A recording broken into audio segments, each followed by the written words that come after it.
Выступает народный женский камерный хор «Глория». «За речкою, за ракой» – белорусская народная песня в обработке Рощинского. «Батькушина», слова Владимира Короткевича, музыка Мурашко, переложение для хора Свиридович.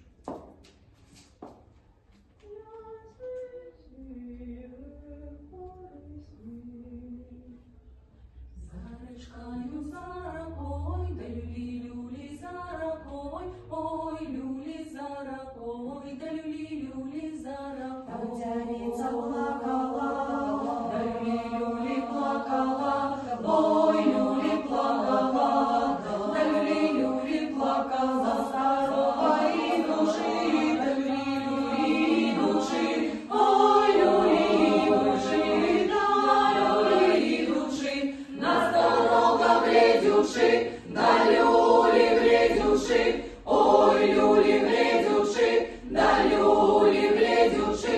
За речкою, за ракой, да люли-люли за ракой, ой, люли за ракой, да люли-люли за ракой. водяница плясала.